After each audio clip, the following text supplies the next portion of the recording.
28 तारखेला अचानक दादांचा विमान अपघातात मृत्यू होताच महाराष्ट्राला पहिला धक्का बसला होता। पण आज तब्बल 8 ते 9 दिवसांनी महाराष्ट्राला दुसरा आणि सर्वात मोठा धक्का बसलाय। कारण या अपघाताविषयी एक अशी खळबळजनक माहिती सध्या समोर आली आहे ज्यानं महाराष्ट्र आणखीनच हादरलाय। आता असं सुद्धा दावा केला जातोय की त्या विमानात दादा नव्हतेच।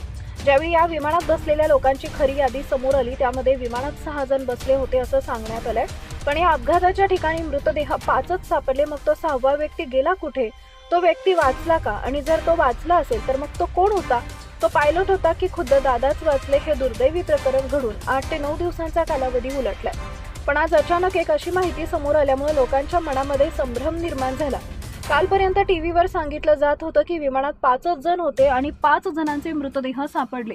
दादांची ओळख पटण्याचं कारण म्हणजे फक्त त्यांच्या हातातील घड्याळ होतं। कारण तिथं उपलब्ध असणारे जे मृतदेह होते त्यांची ओळख पटवणं अत्यंत कठीण होतं।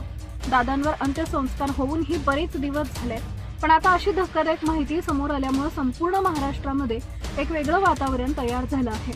कोणाचाही विश्वास बसत नाहीये। अमोल मिटकरी यांनी विमान ज्या ठिकाणी क्रॅश झालं तिथं आपण त्याच दिवशी सायंकाळी गेलो होतो अशी माहिती दिली आहे। घटनेच्या दिवशी संध्याकाळी 5 वाजता तिथं गेलो असता तेथील सरपंचांनी धक्कादायक माहिती दिली असं मिटकरी म्हणाले। विमानातून कोणीतरी उडी मारण्याचा प्रयत्न करत असल्याचं त्यांनी पाहिलं होतं। त्या व्यक्तीला वाचवण्यासाठी आम्ही जात असतानाच अचानक स्फोट झाला आणि 5 जणांचा दुर्दैवी मृत्यू झाला असं सरपंचांनी सांगितल्याचा दावा मिटकरी यांनी केलाय। या विधानामुळे संपूर्ण प्रकरणाला नवं वळण मिळालंय। या ठिकाणी महत्त्वाची माहिती आता समोर येते ती म्हणजे हा जो जिवंत व्यक्ती आहे तर तो नेमका कोण आहे याबद्दलचा एक महत्त्वाचा रिपोर्ट येणं बाकी आहे। ब्लॅक बॉक्स ज्यावेळी आता खोलण्यात येणार आहे त्या ब्लॅक बॉक्समध्ये काय माहिती समोर येणार, ज्यामुळे तो नेमका व्यक्ती 6वा कोण होता का खरंच 5 व्यक्ती होते? या ठिकाणी सोशल मीडियाच्या माध्यमातून किंवा प्रसार माध्यमांनी चुकीची माहिती पहिल्यांदा दिली होती का?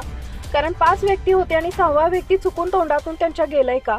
कारण ही जी माहिती आहे तर ती सूत्रांमार्फत आणि संशयित लोकांची जी चर्चा आहे त्यांच्या मार्फत झालेली आहे। मात्र अधिकृतपणे दादांवर अंत्यसंस्कार झाले असून सरकारनं तपास सुरू असल्याचं स्पष्ट केलंय। इथं एक गोष्ट स्पष्ट करणं गरजेचं आहे की ही सर्व माहिती सोशल मीडियावरील दावे आणि चर्चा समोर आलेल्या पुराव्यांवर आधारित आहे। या व्हिडिओचा आणि चॅनलचा काही संबंध नाहीये। तुमची यावर प्रतिक्रिया काय आहे कमेंट करून नक्की कळवा। चॅनलवर नवीन असाल चॅनलला सबस्क्राईब जरूर करा जेणेकरून अशा प्रकारचे अपडेट्स तुमच्यापर्यंत पोहोचत राहतील।